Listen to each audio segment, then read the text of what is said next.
Yung mga tol, isang mapagpalang hapon po sa ating lahat mga tol.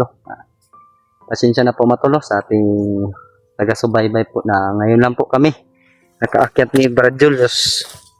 Hindi pa po masyado kami kakarating lang po namin mga tol. Hindi na po namin kami nagpaalam mga tol kung kailan kami nagmakyat dahil alam nyo naman po mga tol, mamumonitor kami bago kami umakyat mag-video doon sa bahay. Hindi na namin ginawa mga tol.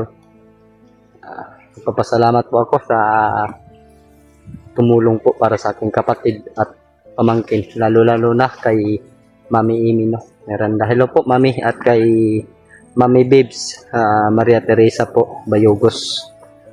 Shoutout ko po sa inyong dalawa, no? Kay Amor din po, no?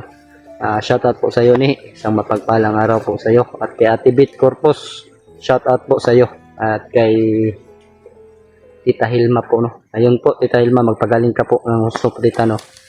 Ingat po, shoutout po sa iyo, Tita Hilma. Shoutout ko rin po sa lahat po namin mga kasamahan na kami po hindi nagkasama lahat. Lalo na sila Kiabat, sila Mikoy, Jano. Nakapokus sila doon kay AG. At nabalitaan din po namin mga tol na si Dave ay nahuli. Kaya ayun mga tol, nagkahiwalay-hiwalay kami. Ngayon lang kami makyat ni Brad Julius mga tol. Hindi naman po natin pwedeng iwanan si Brad Julius na mag-isa po mga tol. Na umakyat. Mission po namin mga tol ay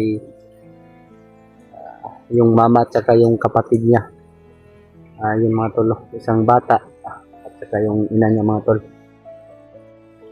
Pagdarasal niyo na lang po mga tol yung aming mission ni Brad Julius. Hindi lang sa amin mga tol, pati na din sa iba naming mga kasamaan, lalo na sa kay Kuya Bads. Sa ngayon mga tol ay nandito na kami sa area, pero hindi pa kami na karating kung saan mga tol yung area dinala yung mama at kapatid ni Brad Julius. Hindi po namin alam kung saan, pero sabi ni Brad Julius, dito daw dinaan sa ito mga tol. Kaya dito kami nagsimula para naman po kapag simula kaming maghanap mga tol ni Brad Julius. Kasama ko pa rin ngayon mga tol si Brad Julius mga tol. Nagpapasalamat po ako na andyan siya umalalay sa akin at nandito din po ako umalalay din kay Brad Julius. Yun po mga tol. Katatawag lang namin ni Brad Mikoy kanina. Sabi ni Brad Mikoy sa akin ay mag-iingat daw. O yun po mga tol. Yun naman po yung palagi na sinasabi ng mga kasama namin. Dahil pagkatapos daw nila ng mission doon kay AG ay sasabak din po daw si Brad Mikoy dito kung matagalan daw kami ni Brad Julius. Nandito naman po daw si Tatay Lasaitan. Sinabi ni Brad Mikoy na hindi lang sa kanya magabay si Tatay Lasaitan. Pinapadala din na po ni Brad Mikoy dito sa amin ni Brad Julius para tumulong mga tol si Tatay Lasaitan. Yun po mga tol. Nagpapasalamat din po ako sa Panginoon na sa aking pamangkin at kapatid. Sa ngayon mga tol ay wala na po tayong problema doon sa kanilang dalawa. Dahil safety na po sila doon mga tol. Sana po mga tol ay hindi po sila masundan ng mga bandido. Dahil sobrang awa po yung bata mga tol kapag yun po ay mahuli. Iyak ng iyak yun. Hindi ko matiis mga tol na mamiss ko yung pamangkin ko. Kahapon na sila wala sa akin kaya namimiss ko yung ngiti ng bata mga tol. Tsaka yung kalok-alike ko, yung kapatid ko mga tol. Mga tol, kahit hindi kami ready sa aming mga dalahin ni Brad Julius, ayan mga tol, patuloy din naman po kami sa aming mission ni Brad Julius mga tol. Handa kami sa aming gagawin. Humanda sila sa amin.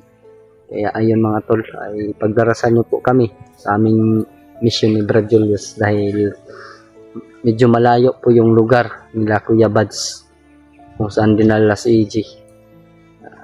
Kaya ayun mga tol, pagdarasal na lang po nyo kami na walang mangyayari sa amin ni Brad Julius.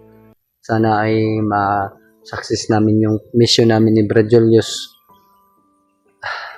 Dahil alam naman nyo naman po matol na meron din naman po kaming kakayahan ni Brad Julius na mag-success yung mission namin. Ayun po matol. Brad, okay ra kada Brad? Kasama natin si Brad Julius matol. Nandun si Brad Julius matol. Hindi kami matol. Dahil mahirap na po matol pag malapitan kami ni Brad Julius. Baka isang sigaw lang ng bandido, huli kaming dalawa. Kaya ginagawa namin ngayon, hindi masyadong naglalapit para po ay sakaling safety po talaga matol, hindi kami maubos. Yun matol, hindi pa po kami naka-akyat ng malapit pa po kami sa matol, labasan. Dito na kami nagsimula mag-video, hindi na ako nag-video patungo dito sa area nanggaling doon sa balay. Sinabihan ko na lang yung mga alaga ko doon, si Gerald, si Norul, saka si Adriana, mag-iingat kung meron kayong monitor dyan, agad naman nila sabihin sa amin o tawagan nila kami para po ay masafety po sila mga tol. May nilagay tayong bako doon mga tol na orasyon mga tol sa boarding house natin. Nahiya ako sa mga tol, may-ari ng boarding house dahil wala tayong pang down payment. Talagang sinubukan ko yung bibig ko nga hangyuin yung mga tol ba, na walang pang down payment. Sa susunod na buwan pa tayo magbabayad. Nahiya tayo. Ayun, buti na lang ay pumayag po yung may-ari mga tol. Sana po matol ay walang mangyayari sa aming mga alaga. Sana po ay pagdarasal din ninyo yung mga alaga namin na si Gerald. Lalo na ngayon may pa yun mga tol, may sugat pa. Pero unti-unti nang gumagaling yung sugat ni Gerald. Mga 3 araw o 4 na araw ay wala na yun mga tol. Gagaling at gagaling na yun. Dahil dapris lang naman po yung niya mga tol. Tama ng baril. Buti na lang mga tol ay binigyan din siya ng pangalawang buhay ng Panginoon.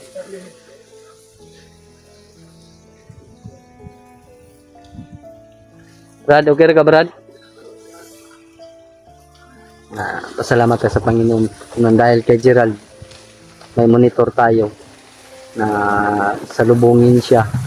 Medyo natagalan lang po kami sa mga tol, pagligtas sa aking pamangkin at kay Gerald. Muntikan pa sila mga tol. Buti na lang ay nandun tayo, nakarating agad tayo mga tol.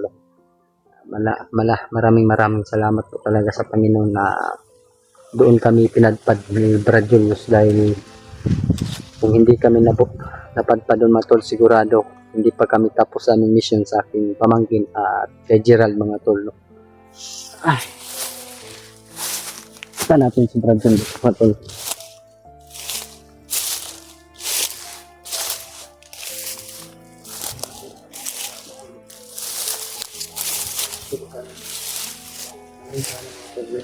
Yung mga bandido na lang.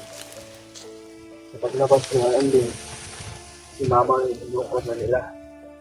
Kaya boses ko na lang yung narinig ng mama, pero gusto ko sana kapitan, pero napakarami nila mga tol. Kaya doon si Brad Julius matulog, parang nag-iingat. Kaya hindi na ako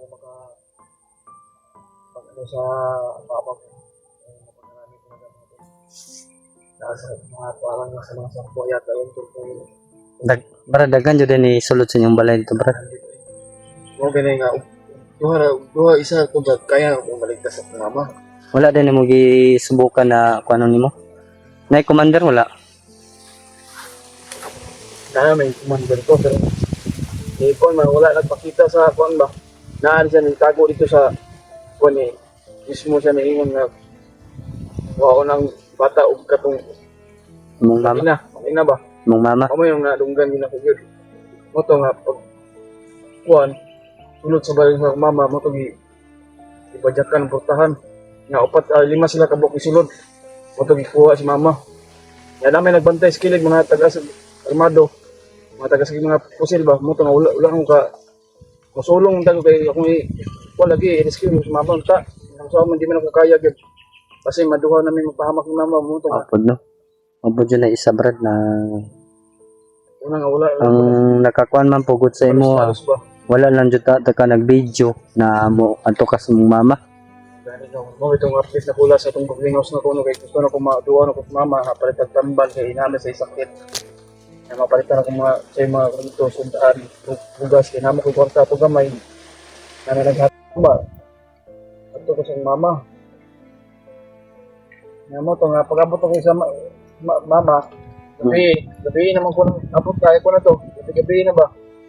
Pero wala na ako kabalo nga nari mga bandilig ko napita pero siguro una na mag-video no, mag-video na lang ko kay murag nagi ilain ng paminaw ba.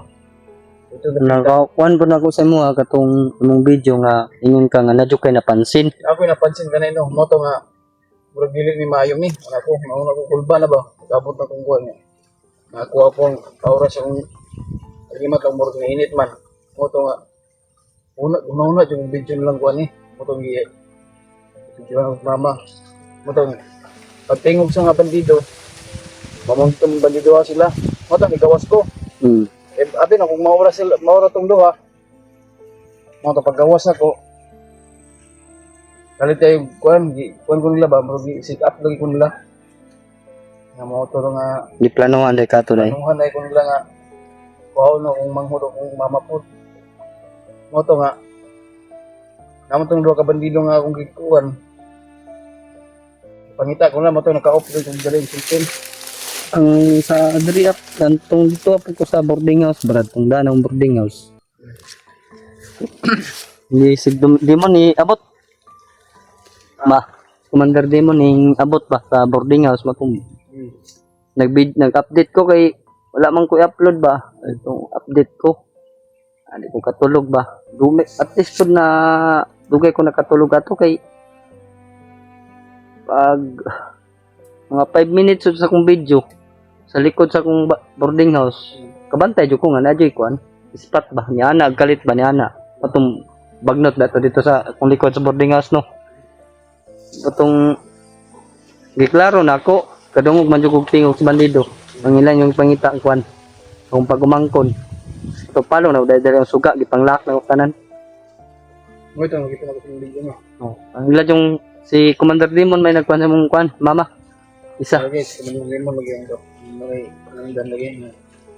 Kasi masukuha mo ng demon gold, sila sa skin sa bata. Guys, suko jud kay siya kay mao ang ilang kuan. Ilang ginapangita ang bata kay ngano. Murag ihalad man gud nila tong bata gud. Nya ato man nakuha. Ilang kuan ba ilang. Kuan nila ilang. Basig mao to lang gusto nga kuan.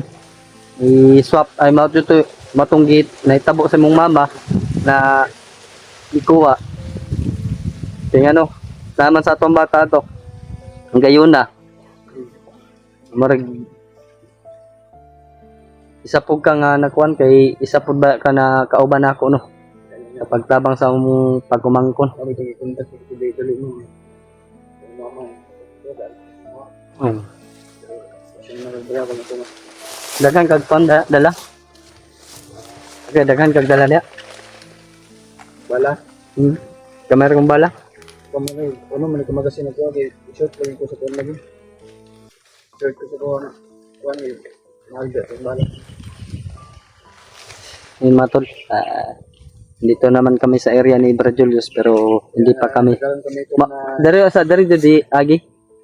Dari jud agi dapita. Ini gitu.